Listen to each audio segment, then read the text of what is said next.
technology to make a difference in the world? That's the question our next speaker, Jason Shim, loves to answer for organizations. Jason is Associate Director, Digital Strategy and Alumni Relations at Pathways to Education Canada, where in 2013 he led Pathways to become the first charity in the world to issue tax receipts for Bitcoin donations.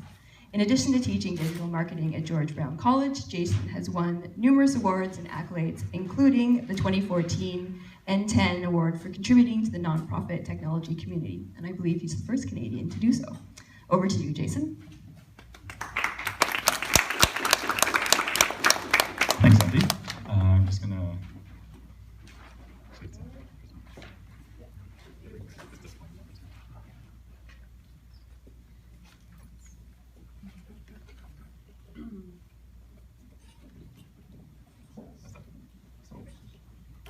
Hi everyone. All right, so for those of you who are watching on Periscope, let's give me some hearts. Let's go. Tap the screen, tap the screen. All right, let's fill it up with hearts. All right, so today I'm here to talk to you about magic. So this is Arthur C. Clarke, and he is a famous science fiction writer as well as futurist. And one of his most famous quotations is, any sufficiently advanced technology is indistinguishable from magic. But the thing is, how many of you walk into work on a day-to-day basis and feel like Harry Potter or Hermione? And you're just waving your arms around and be like, all right, yeah, that's faster, that's more efficient, boom, done. Raise your hand. Anyone? Yeah. So the thing is, I think part of the problem is that we may have lost that sense of wonder. This is me at age 8. And right around this time, I got my very first computer. And I think that a lot of our tech kind of hang-ups around losing that sense of wonder of technology. Soon after this, I had the opportunity to get on the internet for the first time, and this was me. Not literally, but a figure of representation, and just getting really, really excited about what technology has to offer. And I get really, really excited about a lot of things, as you can see here. So on a day-to-day basis, I'm so excited that I get to go into work and there's new technologies coming out all the time, but the thing is, there's new technologies that are available to everyone, but how do you get yourself excited and make those connections as to what can happen? I think one of the most important questions that we can ask ourselves on a daily basis is, if you could wave a magic wand at your nonprofit, what would be true? And asking that over and over and over again. But you have to ask that question very carefully. Because let's say if I transported you back to the late 19th century and you had a horse, and you took your magic wand or your magic genie or whatever, you tap the horse and it's like, I want a faster horse. Poof. There, you got a faster horse. But the thing is, you didn't actually ask the right question. Because what you should have been asking for is, I want a faster transportation mechanism.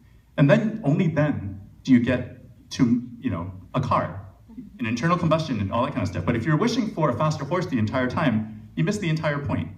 The same goes for a compass. You tap the compass. I wish I had a better compass with a better magnet that finds north way faster.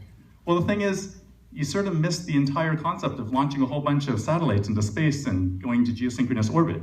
But the thing is, this relates back to nonprofits because we ask, sometimes questions that are too focused on a specific channel. So when we're asking questions like, okay, how can we make email better? How can we make people open their emails more? That might actually be the wrong question.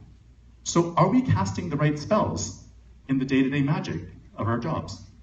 So one of the questions that I often encounter is, how can we make emails better? Well, broader question is, how can we better communicate with people? How do we better engage our donors? How do we get people to really understand and feel our cause in a more meaningful way, rather than getting too caught up in the specific channels of email or donation forms or whichever else? And when you ask the right questions and you start really getting at the core of the issue, you wouldn't look at this and be like, I wish I had a faster fax machine. But we do that with other channels sometimes. And that's precisely what we encountered at Pathways before, in that one of the questions we're asking is, how can we get more youth to open their emails? And we were sort of trying to figure this out, and then asking the bigger question of, well, it's not about the emails, it's actually about the communications medium. And when you wave the magic wand, what would be true? It's like, I wish youth would be notified about what we're doing. A better solution for this was actually Facebook. So we have to think, how does emerging technology fit into your nonprofit? And always keeping an eye out for the new technologies that are coming out. I think it's really important to always pay attention to the news that's coming out, new technologies are coming out. You don't have to adopt them all the time, but it's important to capture that kind of magical feeling. sometimes when you see new technologies that are coming out, I make a list. And I would recommend that you do the same and just keep it in the back burner. And sometimes, as you keep on asking that question over and over again, you may find opportunities to bring that into your organization. And asking yourself as well as your colleagues, what are your day-to-day challenges? Because if you don't understand what your day-to-day challenges are as well as your colleagues, then how can you hope to bring some of that magic and the technologies that are swirling around all the time to meet those day-to-day challenges?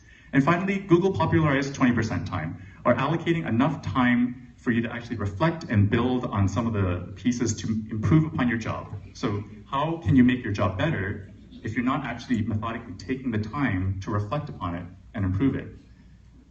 One thing that I want to leave you with here is another quotation by Arthur C. Clarke, is that the only way of discovering the limits of the possible is to venture a little way past them into the impossible. And by asking the question of if you could wave a magic wand, what would be true in your organization? By asking that regularly. I like to ask it almost like every day. I'm looking at expense claim forms, and it's like, I wish this expense claim form would just fill itself. And people look at me like I was crazy. It's like, oh, just do your expense claim form. It's like, no, I am going to find a macro that does it, and I did. And it's those small kind of little bits of magic on a day-to-day basis that to many others they may seem like crazy or witchcraft or whatever. But if you actually believe in some of this stuff, that it can be done, and that you see a neat technology, you file it away, keep on asking those questions, and I'm just going to leave you with this quotation: those who don't believe in magic will never find it. If you're not actively looking for cool new technologies that may be used in your organization, you may never find it. So keep on pushing the boundaries of what's possible, and that's why we're all here today. Thank you.